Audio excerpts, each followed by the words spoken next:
A very good morning, students.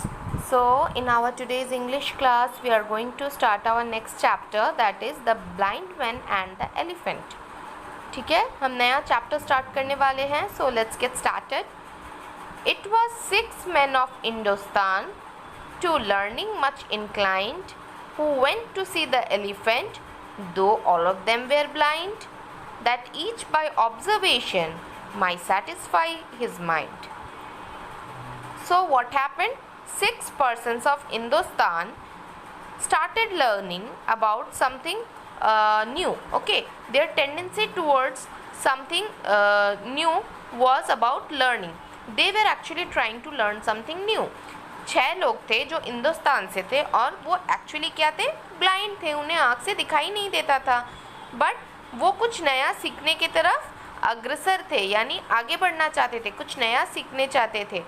और उसी के लिए उन्होंने आगे क्या किया हम देखते हैं. That each by observation my satisfy his mind, कि कोई भी चीज़ को छू कर परख कर उसको ऑब्जर्व करके उसके बारे में जानना चाहते थे कि ये क्या चीज़ है. ठीक है. The first approach the elephant and happening to fall against his broad and sturdy side at once began to bawl. पहला जो पर्सन था वो हाथी के पास पहुंचा तो उसे क्या लगा, ये तो बहुत ही सख्त और बड़ी कोई चीज़ है. ठीक है, बहुत सख्त सी कोई चीज़ है. At once began to bawl, मतलब वो ज़ोर से रोने लगा कि ये बहुत सख्त कोई चीज़ है, पता नहीं क्या है. God bless me but the elephant is very like a wall. तो उसने क्या कहा कि एलिफेंट किसके जैसा है? वॉल के जैसा है, सख्त है. ठीक है. The second feeling of the tusk cried, "Oh, what have we here? So very round and smooth and sharp. To me, this mighty clear. This wonder of an elephant is very like a spear." तो दूसरे ने क्या कहा कि अरे वाह, ये क्या है, ये तो बिल्कुल राउंड शेप का है. उसने शायद सर पकड़ा होगा, तो उसने हाथी का सर पकड़ के कहा कि हाथी तो बिल्कुल राउंड शेप का है, स्मूथ है, शार्प है. मेरे को ऐसा लगता है कि हाथी तो एक स्पीयर, एक भाले के जैसा है. ठीक है, लग रहा है उसने उसका दांत पकड़ लिया था, इसीलिए उसे वो भाले जैसा दिखने लगा. अब किसी को दिखाई नहीं देता है, सब अपने अपने इमेजिनेशन से हाथी के बारे में एक्सप्लेन कर रहे हैं. The third approach the elephant and happening to take the squirming trunk with his hands thus boldly up and spake, I see, quoth he, the elephant is very like a snake. अब तीसरे आदमी ने जाके हाथी की सूंड पकड़ ली, उसको भी आँख से दिखाई नहीं देता है, तो उसने सूंड को छू के क्या देखा और क्या कहा कि हाथी मुझे लगता है कि स्नेक जैसा दिखता है. तो सबका अलग अलग अपना अपना ऑब्जर्वेशन है हाथी को देखने का. The fourth reached out an eager hand and felt above the knee. The most his wondrous beast is like is mighty plain quoth he. अब चौथा आदमी जब वहाँ पहुँचा तो उसने हाथी के पाँव को पकड़ लिया और उसने देखा कि ये तो बहुत बड़ा है और बहुत भयानक है, और मुझे ये बहुत ही भयावह दिखाई देता है, बड़ा दिखाई देता है. ऐसा लगता है जैसे हाथी कोई ट्री जैसा है, कोई पेड़ जैसा है. ठीक है, इसका भी ऑब्जर्वेशन अलग है.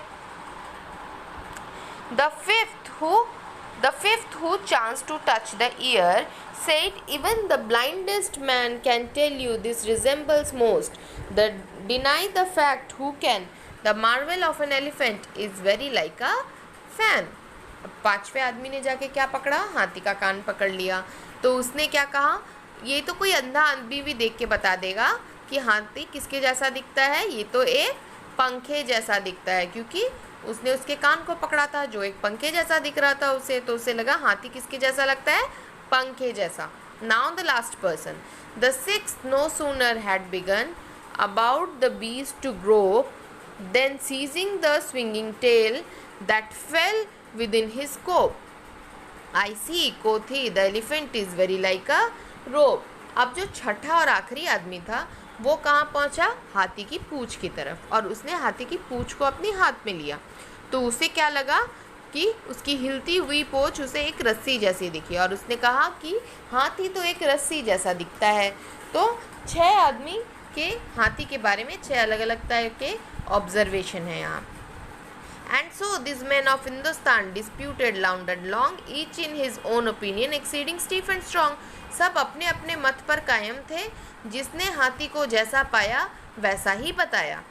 Though each was partly in the right and all were in the wrong. आप देखेंगे तो कुछ कुछ तरीके से वो सही भी थे, पर कुल मिलाकर वो सभी 6 के 6 लोग क्या कर रहे थे, हाथी को गलत समझ रहे थे. तो कितनी इंटरेस्टिंग पोएम थी ना.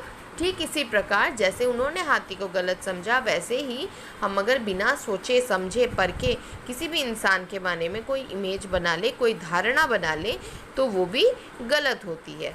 ठीक है, इस पोएम के मीनिंग को आप अच्छे से रीड कीजिए, learn at your home with your best efforts. If you have any doubts, you can ask me in the comment section or in the WhatsApp group. Okay, till then, thank you so much.